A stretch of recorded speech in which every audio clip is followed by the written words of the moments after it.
Hello all, in this video I am going to show you the working of the rheostat as a variable resistor. Now this rheostat has three terminals A, B and C. This is terminal A, terminal B and terminal C. This part is known as jockey. Rheostat can also be used as a fixed resistor if you connect terminals A and B with the battery. In that case, it would offer the resistance of 800 ohms.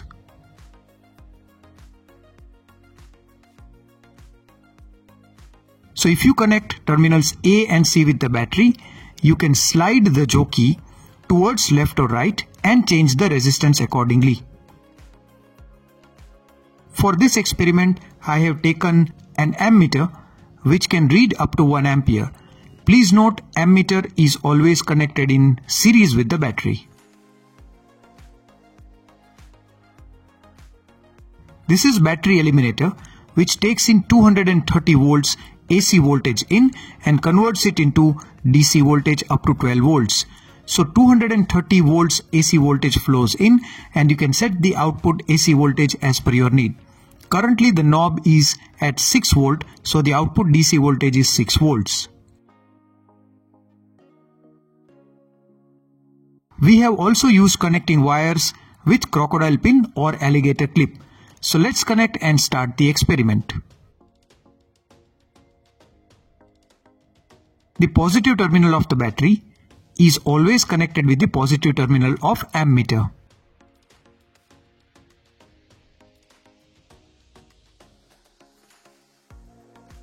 With black connecting wire, negative terminal of the ammeter is joined with the terminal A of the rheostat.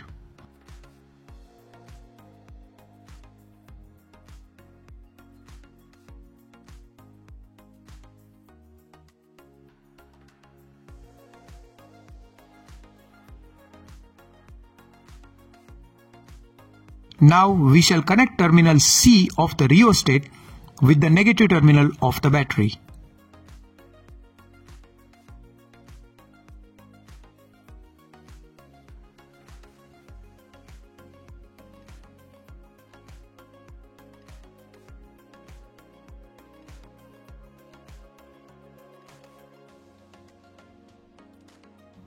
Now let's understand in terms of the flow of current.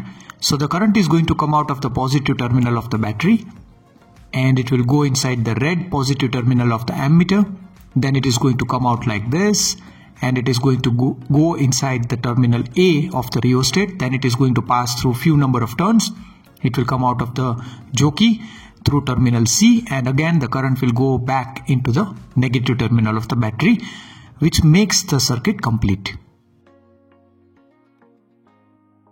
Turning on the power supply and sliding the jockey towards right, what happens is the current has to pass through larger number of turns. So larger number of turns means longer the length of the wire. Longer the length of the wire, more is the resistance. So voltage is constant, resistance is increasing, so the current through the entire circuit would decrease.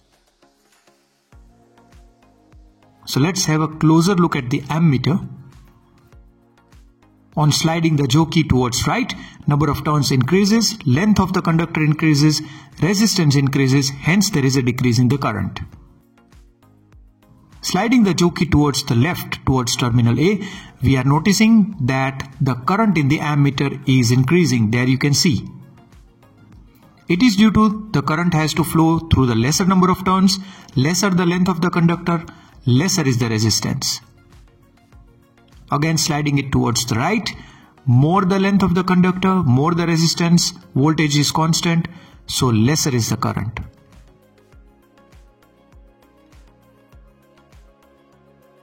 We can also prove the Ohm's law with the help of this setup, and here I am not going to change the value of the resistance of the rheostat and I am going to increase the potential difference across this resistor and I will see the value of current in the ammeter. Now since as per the Ohm's law V is equal to IR, now we are not changing the value of the resistance, so if I increase the voltage, current should also increase. So here right now the voltage is about 2 volts and the current is less than 0.1 amperes. We may have a look at this reading.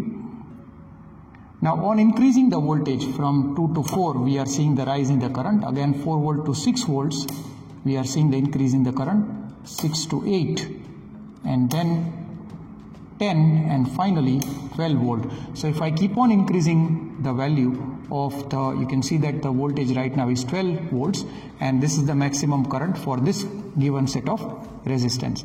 Again on decreasing the voltage 12 to 10, then 8, 6, 4 and 2, we are seeing that the current in the ammeter decreases.